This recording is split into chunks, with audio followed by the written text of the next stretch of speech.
तो क्या गुजरात पुल ढहना हादसा नहीं, ये खतरनाक साजिश है। गुजरात पुल ढहने और मौतों के पीछे का चौंकाने वाला सच आपको हिला देगा। बहुत स्वागत है आप सभी का। आप देख रहे हैं द राजनीति का विशेष सेगमेंट खबर और विश्लेषण। मैं हूं जब्बार खान। दोस्तों, 9 जुलाई को गुजरात में जो कुछ नदी के ऊपर पुल टूटने और ढहने के बाद हादसा हुआ, आखिर ये क्यों कहा जा रहा कि हादसा नहीं है, एक खतरनाक साजिश है। आखिर मोदी शाह के गृह राज्य गुजरात के डबल इंजन वाली सरकार के ऊपर ऐसे सवाल क्यों उठ रहे हैं? यह क्यों कहा जा रहा है कि गुजरात सरकार के ताबूत में आखिरी कील ठोकेगा? आखिर ये क्यों कहा जा रहा है कि जानबूझ करके सरकार ने इस हादसे को होने दिया?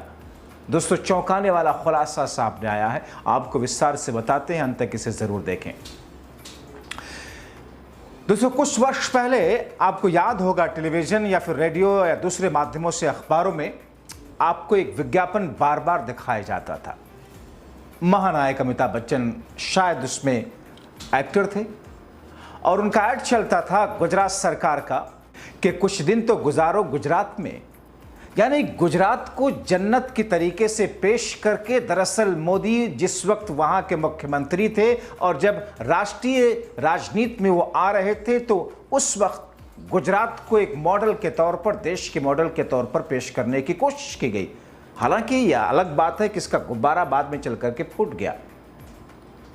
तो एक तरीके से गुजरात मॉडल को बार बार लोगों के जहन में ला करके दरअसल मोदी और शाह को मजबूत और विकासशील दिखाने की कोशिश की गई, एक फेक नैरेटिव दिखाने की कोशिश की गई। मैं फेक नैरेटिव इसलिए कह रहा हूं क्योंकि खुद भारतीय जनता पार्टी के वरिष्ठ नेता लाल कृष्ण आडवाणी ये कह चुके हैं, जिस वक्त मोदी दिल्ली में आ रहे थे राष्ट्रीय राजनीति के फलक पर, तो उन्होंने कहा था कि मोदी के प्रधानमंत्री के पद के लिए स्वीकारता आडवाणी नहीं दे रहे थे। वो चाहते थे कि शिवराज सिंह चौहान हो। तो उन्होंने तर्क दिया था कि गुजरात तो पहले से ही, मोदी के पहले से ही एक सक्षम राज्य रहा है, वहां की स्थिति बेहतर रही है, मगर शिवराज सिंह चौहान ने मध्य प्रदेश जैसे बीमारू राज्य को बीमारू राज्य से निकाल करके यहां तक पहुंचाया। खैर, तो उस गुजरात को, एक विकासशील गुजरात को, एक विकसित गुजरात बना करके मोदी और शाह को एक विकासशील शख्स दर्शाने की कोशिश की गई। और इसीलिए उस ऐड में अमिताभ बच्चन और दूसरे, जहां तक मुझे याद पड़ता, दूसरे एक्टर जो ये कहते हुए सुने जाते थे, कुछ दिन तो गुजारो गुजरात में, यानी कि गुजरात एक जन्नत है। मगर दोस्तों, गुजरात की तस्वीरें बार बार जो आती हैं वो डराती हैं, लोगों की जिंदगियां छीनती हैं। एक बार फिर से मोदी की डबल इंजन वाली सरकार ने जनता की जिंदगियों के साथ में खिलवाड़ किया, बेशुमार बच्चों को यतीम किया, कई बुजुर्गों के बुढ़ापे का सहारा छीन लिया। 9 जुलाई को मोदी शाह के गृह राज्य गुजरात में जो कुछ हुआ, उसने सबको चौंका दिया, सबकी आंखें नम कर दी। मोदी की डबल इंजन वाली गुजरात सरकार की लापरवाहियों और कमियों ने प्रदेश की 9 जिंदगियां लील ली, और 9 जिंदगियां उस वक्त जिसकी पुष्टि दोपहर तक की गई थी। बाद में अस्पताल में जिंदगी और मौत के बीच में झूल रहे कुछ और लोगों की जानें जा सकती हैं, ऐसा खतरा जताया जा रहा। लोग तड़पते रहे, चीखते रहे, चिल्लाते रहे, लोगों की मौतें होते रही। आक्रोशित लोगों ने इसे मोदी और शाह के गृह राज्य गुजरात में बीजेपी सरकार को जिम्मेदार ठहराया। गुजरात के वडोदरा जिले में 9 जुलाई की सुबह 4 दशक पुराने सरकार की लापरवाही से जर्जर हो चुके गंभीर ब्रिज टूटकर माही सागर नदी में ढहने से जो हादसा हुआ, उसने सबकी नजरें अपनी तरफ खींच ली। आप सोचकर और तस्वीरें देखकर दांतों तले उंगलियां दबा लेंगे। उस पुल पर बेशुमार गाड़ियां, ट्रक, टेम्पो, कार थे जो पुल ढहते ही नदी में समा गए। कई जिंदगियां हमेशा के लिए खामोश हो गई। दुखद, बेहद दुखद है। मगर ऐसा लग रहा है कि इस हादसे और मौतों पर गुजरात सरकार मुस्कुरा रही हो। लोग ये कह रहे हैं कि साहब, ये हादसा नहीं है, एक साजिश है। गुजरात सरकार के जरिए, गुजरात सरकार की चुप्पी, गुजरात सरकार की खामोशी और गुजरात सरकार की उदासीनता और गुजरात सरकार से बार बार शिकायत करने के बावजूद एक्शन न लेना, मौतें होने देना, हादसा होने देना, यह हादसा नहीं कहा जाएगा, एक साजिश कहा जाएगा। क्योंकि अगर ऐसा नहीं है तो फिर लगातार शिकायतें मिलने के बावजूद गुजरात सरकार ने करीब 5 दशक पुराने इस पुल की मरम्मत क्यों नहीं कराई? लोगों ने इस हादसे के लिए गुजरात सरकार और प्रशासनिक अधिकारियों को जिम्मेदार ठहराया। इस जर्जर पुल की कई बार शिकायत की गई थी। 45 साल पुराने इस पुल की मरम्मत के लिए मोदी की डबल इंजन वाली सरकार प्रशासन को कई बार सूचित किया गया, गुजारिश की गई कि साहब ठीक कराइए, हादसा हो सकता है, मगर सरकार मौन रही, प्रशासन मौन रहा और अब यह हादसा हो गया। 9 शव बरामद किए गए दोपहर तक। वडोदरा के कलेक्टर अनिल धमेलिया ने 3 बजे दिन तक 9 लोगों के मरने की पुष्टि की थी, जबकि बेशुमार लोग घायल थे अस्पताल में। गुजरात में विकास के बड़े बड़े दावे दशकों से किए जा रहे थे, लेकिन उन दावों की सच्चाई अब धीरे धीरे सामने आ रही है। और दोस्तों, ये अपने आप में एक पहला हादसा नहीं है, इससे पहले भी मोरबी हादसा, पुल हादसा आपको याद होगा, 135 लोगों की जिंदगियां खत्म हुई थी। इस हादसे से सरकार ने सबक न सीखा न कुछ सुधार किया। कहा तो यहां तक जा रहा कि कहने को तो यह हादसा है, मगर इस हादसे को जानबूझ करके होने दिया गया क्योंकि लोगों के बार बार आग्रह करने के बावजूद इस पुराने पुल की मरम्मत नहीं की गई। इसलिए आक्रोशित लोग कहते हैं कि 11 वर्षों से गुजरात मॉडल, बीजेपी का गुजरात मॉडल, जिसे ढिढोरा मीडिया, डॉगी और पालतू मीडिया पीटती है, मगर असलियत में एक भ्रम है, जनता के साथ छल है, लोगों को भ्रमित करके अपनी वाहवाही और वोट लेने के लिए गुमराह करने का तरीका है। गुजरात विधानसभा में विपक्ष के नेता अमित चावड़ा ने इस पुल के टूटने का वीडियो शेयर किया। इसे लेकर प्रशासन पर सवाल खड़े किए, सरकार पर सवाल खड़े किए। पुल लंबे समय से खराब अवस्था में था, इसे लेकर प्रशासन से कई बार शिकायतें की गई, मगर कार्रवाई नहीं हुई। उधर कांग्रेस ने हादसे का वीडियो शेयर करते हुए अपने एक्स पर लिखा, गुजरात के वडोदरा में माहिसागर नदी पर बना गंभीरा ब्रिज बीच से टूट गया। हादसे में कई वाहन नदी में समा गए, जिसके चलते कई लोगों की दर्दनाक मौतें हुई, बहुत सारे लोग घायल हैं। कांग्रेस परिवार पीड़ित परिवारों के प्रति गहरी संवेदना व्यक्त करता है। ईश्वर से प्रार्थना है कि घायलों को शीघ्र स्वास्थ्य लाभ प्रदान करें। यह हादसा गुजरात मॉडल के नाम पर हुए जमकर भ्रष्टाचार की पोल खोल रहा है। तो सवाल ये कि गुजरात के बीजेपी सरकार ने इस पुराने पुल की मरम्मत क्यों नहीं कराई, क्यों हादसा होने दिया? स्थानीय लोगों ने पुल की जर्जर स्थिति के लिए सरकार और प्रशासन को जिम्मेदार ठहराया। 45 साल पुराने ब्रिज की मरम्मत या पुनर्निर्माण के लिए बार बार उन्होंने अनुरोध किया, लेकिन प्रशासन ने कोई कार्रवाई नहीं की।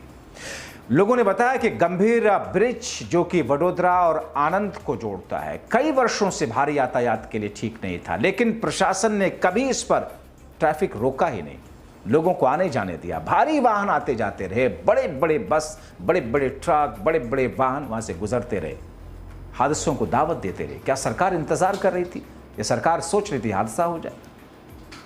दोस्तों, आपको गुजरात सरकार का बयान भी दिखाता हूं। गुजरात के स्वास्थ्य मंत्री ऋषिकेश पटेल ने कहा कि ब्रिज का निर्माण 1985 में हुआ, इसकी मरम्मत समय समय पर की जाती थी। हादसे के सटीक कारण की जांच के लिए तकनीक विशेषज्ञों को निर्देश दिए गए। ये तो दावा कर रहे हैं कि साहब मरम्मत की जाती थी। जनता कह रही मरम्मत ही नहीं की जा रही थी। जनता कह रही हमने बार बार सवाल किया गुजरात सरकार से, हमने बार बार आग्रह किया, कहा मरम्मत करवा दीजिए, लेकिन नहीं कराया। इस हादसे ने वडोदरा, आनंद, भरूच, अंकलेश्वर को सौराष्ट्र से जोड़ने वाली एक महत्वपूर्ण कड़ी को तोड़ दिया, जिससे क्षेत्रीय परिवहन और व्यापार प्रभावित हुआ है। कांग्रेस पार्टी ने सोशल मीडिया मंच एक्स पर एक वीडियो साझा करते हुए हादसे को गुजरात मॉडल के नाम पर भ्रष्टाचार का परिणाम बताया। दोस्तों, मोदी शाह के गिरिराज गुजरात में मोदी की डबल इंजन वाली सरकार में यह पहला हादसा नहीं है।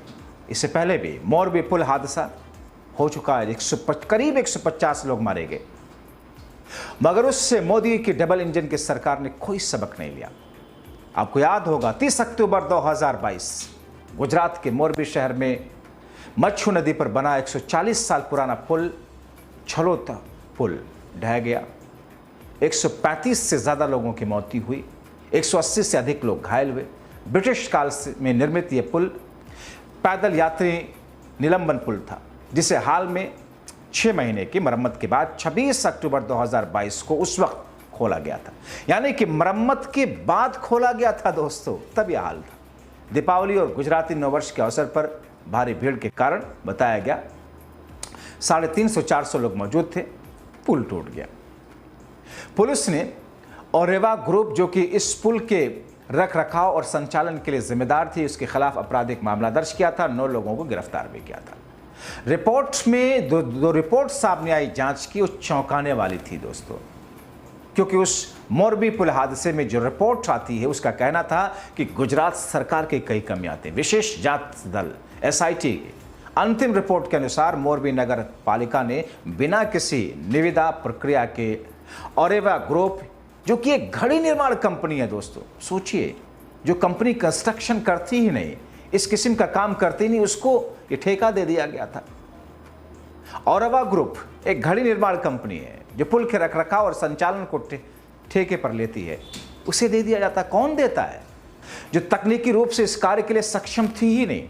इसके अलावा मरम्मत के बाद पुल को फिर से खोलने से पहले स्थानीय नगर पालिका से फिटनेस प्रमाण पत्र तक नहीं लिया गया था।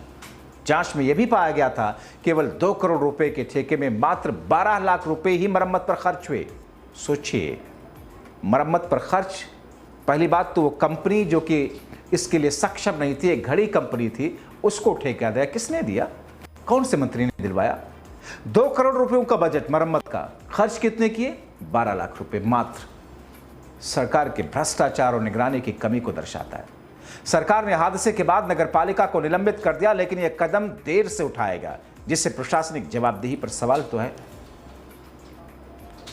अब ऐसे में गुजरात सरकार की एक और बड़ी कमी आई थी, जिसमें कहा गया था कि नगर सुरक्षा के लिए उचित तंत्र का ना होना, हादसे के समय पुल पर भीड़ को नियंत्रित करने के लिए कोई प्रभावी व्यवस्था का ना होना, जिस कारण ज़्यादा लोग आए, जबकि इसकी क्षमता 125 लोगों की थी। इसके अलावा सरकार ने हादसे के बाद त्वरित कार्रवाई करने में देरी की, जिसे विपक्षी दल ने आपराधिक लापरवाही, करप्शन करार दिया। गुजरात हाईकोर्ट ने भी सरकार से पूछा कि नगरपालिका को पहले क्यों नहीं निलंबित किया गया। विशेष जांच दल के रिपोर्ट के बावजूद दोषी अधिकारियों के खिलाफ में कार्रवाई में देरी क्यों जताई? ये मैं नहीं कह रहा हूं, ये गुजरात हाईकोर्ट, गुजरात की सरकार, मोदी शाह के गिरिराज वाले मोदी की डबल इंजन की गुजरात सरकार से पूछा। और इस हादसे ने गुजरात के तथाकथित विकास मॉडल पर सवाल उठाए, क्योंकि बार बार होने वाली ऐसी घटनाएं सरकारी प्रणालियों में जवाबदेही और पारदर्शिता की कमी को उजागर करती हैं। बावजूद इसके गुजरात मॉडल को मोदी और शाह जिस तरीके से पेश करते रहे और हमारा मेन स्ट्रीम मीडिया उसे जिस तरीके से जनता के सामने परोसता रहा, छलाता रहा, आपकी आंखें खोलने वाले हादसे हैं। अब ऐसे में ये पुल जो टूटा है, जो धंस के गिरा है, नदी में समाया, और जितनी गाड़ियां नदी में समा गई, जितनी मौतें हुई, और जो लोग अस्पताल में जिंदगी और मौत के बीच बिस्तर पर झूल रहे हैं, कौन जिम्मेदार है? इसीलिए अब मैंने कहा, क्या यह हादसा ये जानबूझ करके की सोची समझी साजिश? क्योंकि ये लोग कह रहे हैं कि हमने बार बार कहा सरकार से मरम्मत करा दीजिए, नहीं किया गया। अपनी राय कमेंट बॉक्स में जरूर लिखें। अभी के लिए इतना ही, बहुत शुक्रिया।